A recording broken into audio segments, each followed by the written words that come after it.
I'm Sarah Evans and I'm principal of King Edward VI High School for Girls in Birmingham. The school is a selective 11 to 18-year-old girls' school. It's very much in a sort of urban city model of day schools. It was founded in 1883 and moved to the site in Edgbaston opposite the university on the same site as its brother's school in the 1930s. The school is part of a foundation, the Foundation of Schools of King Edward's in Birmingham. There are 8 schools in that foundation, 2 independent schools, myself and our brother's school, 5 grammar schools and 1 academy that the foundation took over about 5 years ago now. It was partly this experience of working with a group of schools in a foundation that made me very interested in exploring teaching schools. And we'd also been working with other schools in Birmingham for quite some time. So when the opportunity to become a teaching school came, I was very interested in looking at it as enthusiastically, as closely as we could. So we put in an application in the first round of teaching schools and were accepted and have had a great deal of fun and a great deal of stimulus ever since. There have been challenges along the way, but overall the experience has been incredibly positive. And I was particularly pleased to do this because, as I'm sure colleagues are very well aware, there's a huge agenda politically to encourage independent schools to be involved with the state sector. But it's tended to have a focus very much on being involved in terms of setting up an academy. Now, we had done that within the foundation, but I was much more interested in looking at other avenues whereby independent schools could work with the state sector. And I particularly felt that teaching schools offered us a more open-ended opportunity to play to our strengths and really offer something and learn far more about collaborative working through the teaching schools scheme. Why did you apply to become a teaching school? We'd already been working with a number of schools in Birmingham and we'd found that very worthwhile, and we felt that we got a contribution to make to education as a whole in Birmingham and really wanted to do that. And we saw teaching schools as a possibility, as a way of growing our capacity and involving us with more schools and feeling that we could really be more of a part of education in Birmingham than we had been before. We felt we got a very specific area of expertise that we could share, and we made it clear to the college that that was what we felt we could do. We didn't feel we could do absolutely everything, but the college seemed to accept that we had got that contribution to make and seemed happy with that, so we went ahead and made our application. What was the application process like? The application process is a bit of a challenge, and I'd want anybody going into it to be very aware of that and not be too put off by various aspects. It's a long form you have to fill in. For people in the independent sector, it has got quite a lot of jargon in it, and I think one's just got to not be put off by that. I think there are various things you can do to help in that application process, and one is I think schools need to give themselves absolutely plenty of time so that the person who is filling it in has really got time to do it properly. It's quite important to be familiar with the National College's website and to actually look at the sort of things that are on that website, the sort of terminology, language that's used on the website, because I think that helps put the application form in some context. It's very useful to be quite clear about why you are wanting to be a teaching school, because that then gives a focus to you in answering the various questions. On a very practical note, the person who fills in the application form needs to be a member of the National College, so you need to get that sorted out before you even bother starting filling in the form. And it's quite easy to become a member, it doesn't cost anything, but you actually need to register before you start filling in the form. It's important to think about exactly what your school is already doing and what the evidence is, because a number of the questions are really trying to look at what the school already has done in terms of working with other schools. So I think it's worth amassing that and amassing the evidence beforehand. You also need to be clear about the sort of school you are and what your achievements have been. But the whole thing takes time. After we'd spent a very long time filling it in, we then asked a head, in fact, a former head from the state sector, just to look at the form for us, because I think our state sector colleagues are far more used to filling in these sorts of forms than people in the independent sector are. So that was extremely helpful and extremely useful for us as well. What do you need to become a teaching school? You do need some sort of idea of what you've got to contribute. So I think it's quite important to have that as a focus first. I then think you need to be able to show that you've been quite successful as a freestanding school, both in terms of teaching and learning in the school. And that, of course, is assessed largely through your inspection report, your ISI report. So you need evidence that things are basically going well. Then you need evidence that you have been working with teachers outside your own school. And there are lots of different ways in which schools are doing that. And you just need to think about it and think of things that perhaps you've been thinking might be something that just goes on anyway. And you need to see that actually what's happening there is you are working with teachers from the state sector, from other schools. What have been the main rewards and the drawbacks? There have been a tremendous number of rewards. It's really been very exciting from that point of view. What I would say is it's upped our game in terms of professional development of our own staff, because they've had to think more about what is going on that they can share with other colleagues. So in terms of this school, the level of professional development has taken a huge, giant step forwards. It's brought us into contact with lots of people in other schools that we wouldn't have had contact with otherwise. And that is just tremendously exciting, because you get that bringing together of different people that moves everybody forwards. So there are all sorts of areas which we didn't actually anticipate when we filled in the form that have come to pass, that have really benefited this school, our girls, our colleagues, but also made us confirmed a sense that we've got something to offer and learn from everybody else. There have been drawbacks or difficulties, perhaps I would say, in terms of being a teaching school. It's always very difficult to know whether those are because of us here and whether other people would experience them, or whether they are slightly generic to an independent school becoming a teaching school. We don't always find our communication with the National College as straightforward as it might be, partly because of the electronic nature of it and the difficulty of some of that for us. Now, that might be us, or it may be something which you'd experience whether you're an independent school or not. But some of the forms take a long time to load up, and we found that quite challenging. On a much more local level, we found communicating with other schools in our alliance time-consuming. It isn't easy to always get hold of the person you want to. Schools are terribly busy places, and I don't think we had put enough time aside for those sorts of communications as I would recommend people did in the future. Describe how the finances work. The finances have got various slightly unexpected aspects to it from our point of view.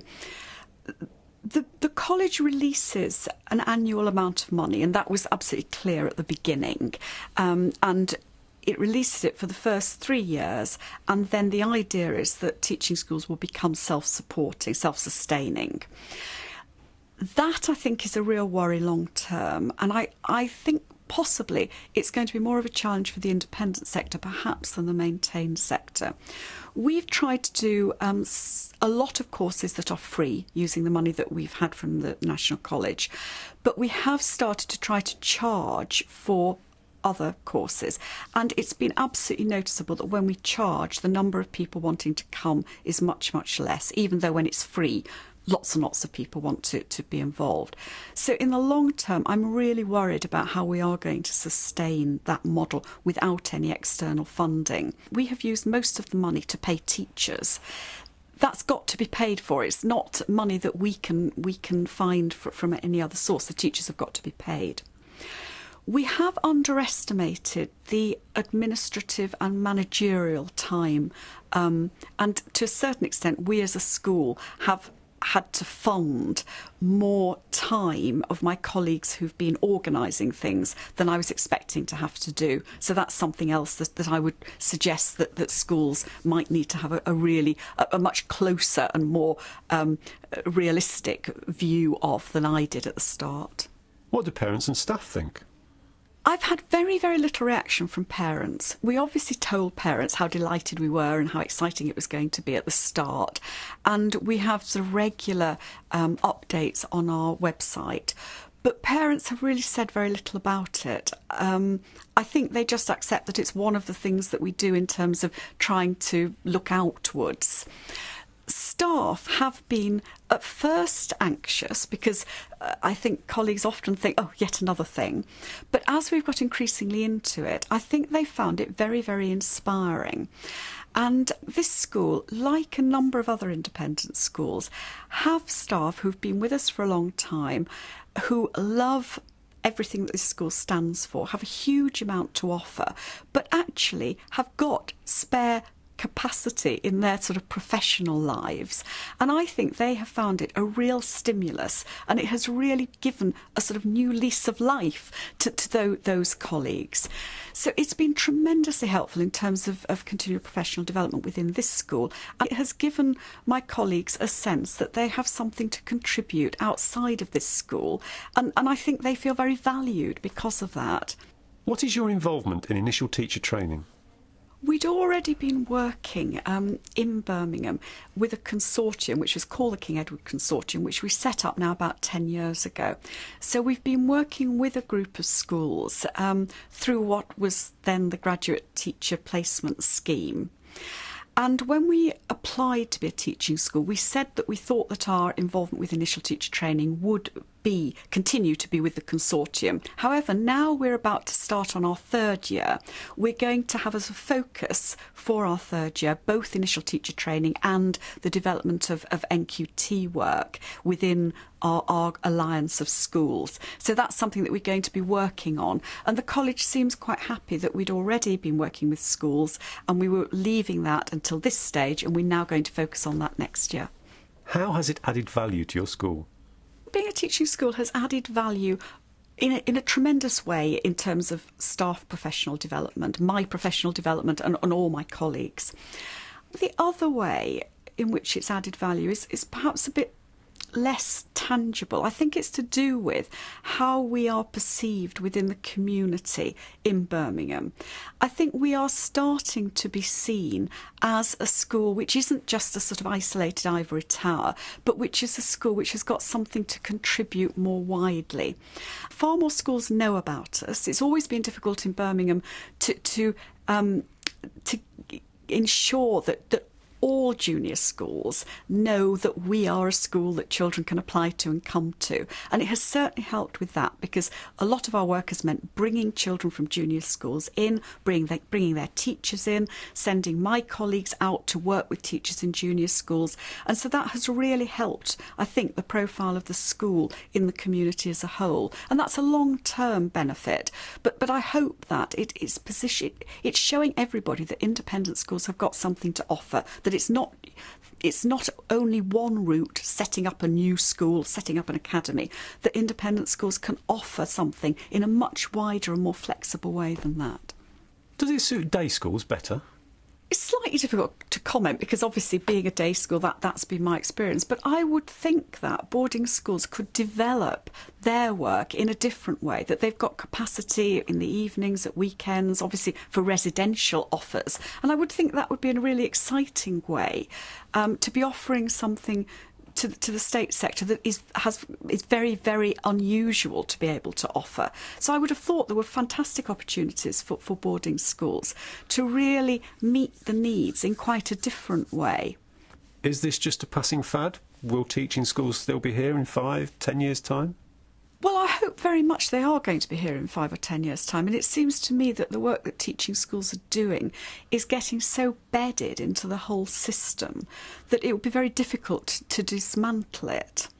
What's happened certainly in Birmingham is that the local education authority has withdrawn, and there's much more emphasis on schools supporting each other, and that support, now it's there, needs to stay there. And I think the challenge is more how to ensure that teaching schools can reach out to every single school within the particular community so that everybody is involved in it. But yes, I think it's a lot more than a passing fad, because I think people see how powerful and effective it can be. How does your school work with maintained schools? Well, we've been working with maintained schools before we ever became a teaching school. So what we've been trying to do is really sort of build and perhaps systematise what we're doing more. It's two things. It's one, trying to be clear at what the needs within the state sector are, and then knowing what we can offer and what the capacity within the alliance as a whole is. So it's not just us working with schools, it's other lead schools within our alliance that can offer things. So in some situations we're merely acting as a facilitator, putting two groups together where we've got a need and we know we've got a particularly strong area within the alliance. So it's needs driven, but it's being aware of what the skills and talents and expertise are in schools other than our own and trying to match those things together. So we have a whole series of different types of programmes that match the National College's strands in being a teaching school. And we're trying to work all the time in positioning those around the particular need within the Birmingham area. Do you work with strategic partners, and how has that worked in practice? Our main strategic partners so far have been around initial teacher training and the King Edward Consortium and Birmingham University. And we're already involved with them, and we've built it up a little bit. Now is a particularly exciting time, and I think our involvement with them may become more pivotal in terms of their strategy as the whole initial teacher training scene is changing. And I think they are looking now to work with a wider range of partners. They're more interested in diverse forms of experience. So I see that part of our work as being something which is very much work in progress, and the national changes will probably be informing where we'll be going with our strategic partners in the future. What I'd like to say to other independent school heads is really consider it very, very seriously, because we have found it tremendously beneficial. But I do think you need to be authentic to yourself, and you need to be clear with the college what you feel you can do, and start small. Don't feel that you've got to take absolutely everything on right at the beginning, and be true to the sort of school you are and the values that you hold dear, because in a way it's exactly those values and that ethos that I think the National College is genuinely interested in sharing more widely. Give yourself plenty of time. Be prepared for a few frustrations on the way, but we've had a huge amount of fun, we really have, and I feel it's taken our school forwards.